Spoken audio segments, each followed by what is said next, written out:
This story of Ronaldinho is probably the worst and most emotional grass to grace story you have ever heard. From being in the public eye as one of the most legendary footballers ever, to being locked behind bars with less than $10 in his account, this is the story of Ronaldinho from legend to criminal.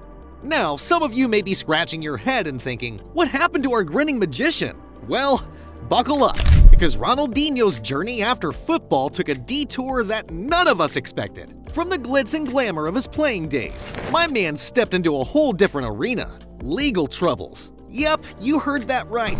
The legend, the icon, found himself entangled in a web of unexpected events that led to a courtroom instead of a football field. And let me tell you, the story gets wild.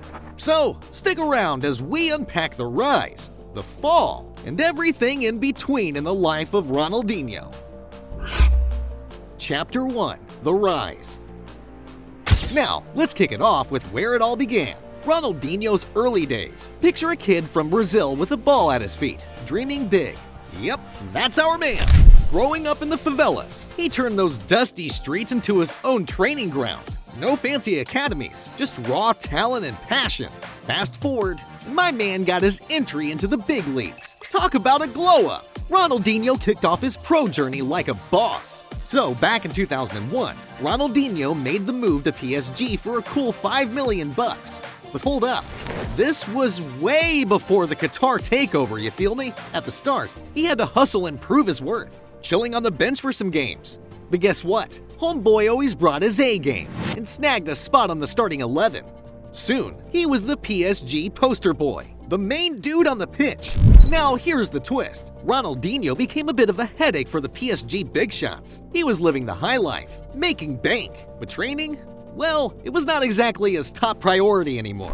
Dude was hitting the clubs in Paris every night, showing up to training only on Fridays, and for the games on Saturdays. Crazy, right? But here's the kicker. Despite all the partying, his on-field performance stayed lit. In 2003, PSG was like, we gotta sell this guy. And suddenly, all the big clubs were throwing their hats in the ring to snag him. Life of a baller, huh? Now, let's fast track to his Barcelona days. That's where the magic truly unfolded. Ronaldinho's breakthrough with FC Barcelona was like a mic drop moment in football history. The dude brought samba to Spain and turned Camp Nou into his personal dance floor. Dribbles that defied physics. Goals that left keepers clueless. He had it all. Not to mention the individual awards stacking up like trophies in a gamer's room.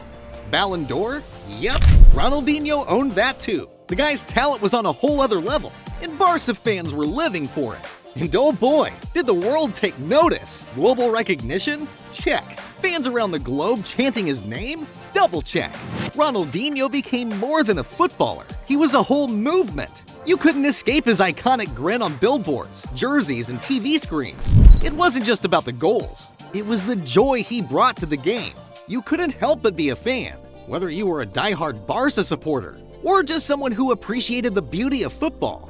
Ronaldinho wasn't just a player, he was a vibe, and the world was vibing right along with him. But how did his downfall begin? Chapter 2: The Downfall. After the cheers and trophies, Ronaldinho stepped into his post-football life and was like, what's next? Let's just say his transition wasn't all sunshine and rainbows. Instead of rocking it in football stadiums, my man found himself in the real world, trying to navigate an entirely new game. Now let's talk about money, or the lack of it. Ronaldinho hit a rough patch with some questionable business moves. It was like he went from scoring goals to scoring own goals with his finances, you feel me? The guy who once had the world at his feet was now facing financial storms. Fancy lifestyle? Yeah, but those stacks started dwindling, and it was clear things were getting real. So my man started some shady business ventures, and suddenly, the legend was caught in a financial maze. And here's where it gets real, folks. The initial signs of legal troubles. Headlines were flashing, and whispers were in the air. Ronaldinho's name wasn't just in the sports section anymore. There were rumblings of legal storms on the horizon. It's like the pitch-perfect life he had was hitting an off note. Initial signs turned into warning bells, and the world started to wonder what the heck was going on with our favorite boy. Chapter 3: The Law. Alright peeps, let's examine the nitty-gritty. the legal saga that turned Ronaldinho's story from legend to a courtroom drama.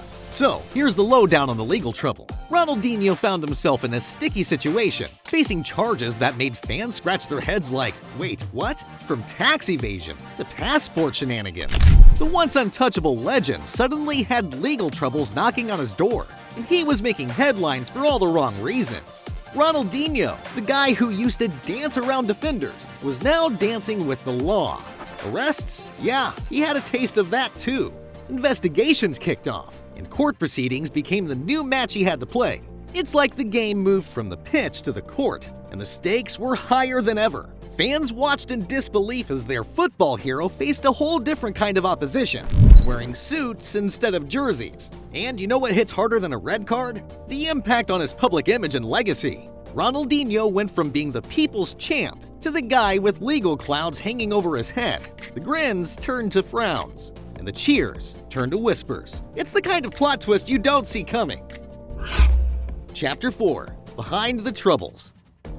So, after some whispers of Ronaldinho's influence on Messi's behavior, the man decided he needed a change of scenery. 2008 rolls around and he's like, "Ciao Barcelona," heading to Italy to join AC Milan. The plan? Redemption. Things started off on a high note, but guess what? He takes a detour back to his old habits, becoming a familiar face in the Italian nightlife scene. Milan's like, "Nah, we're not gonna deal with this," and ships him off. From one club to another, he landed in Fluminense back in Brazil. Rumor has it there's a party clause in his contract. Yep, you heard it right. A night owl alert. Fast forward to 2015 and Ronaldinho slowly pulling away from the sport he once loved. But his decision-making was still messier than a spilled drink at a club. No more big bucks rolling in, but he's still partying hard, drowning in debt, and getting into feuds with Brazilian authorities. The guy even decides to build an illegal bridge, sparking off some serious charges. The court finds out he's got over $1 million in debt, but his bank account? A whopping $6. Yup, you heard that right. 6. Now, here's where it gets crazier. Ronaldinho and his bro Roberto get busted in Paraguay, trying to roll in with fake passports. I mean, seriously? The passports were for Paraguayans.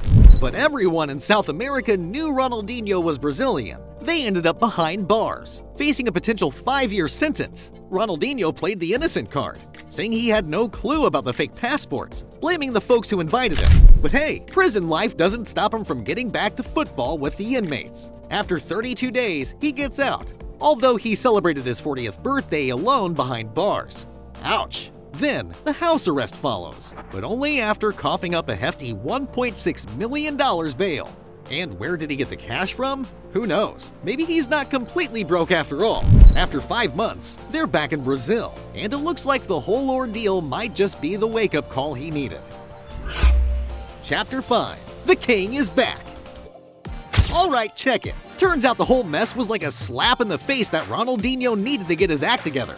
Dude seemed dead set on taking charge of his life again. After the chaos, he stepped up big time, becomes an ambassador for a football team, opens a music studio, and even launches his own gin brand. Talk about hustling! And endorsements? He's got them too. Just a few months out of the slammer, there's a pic of him on Insta in March 2022, chilling with a Rolls Royce. Looks like the guy's back on the money train. But that's not all. My man legit flexed his creative muscles by producing his own film. The movie drops, and in it, he appreciates those who stood behind him. And let's not forget the movie title, Ronaldinho, the happiest man in the world. Sounds like he's turned things around and gained control of his life. Talk about a sweet comeback.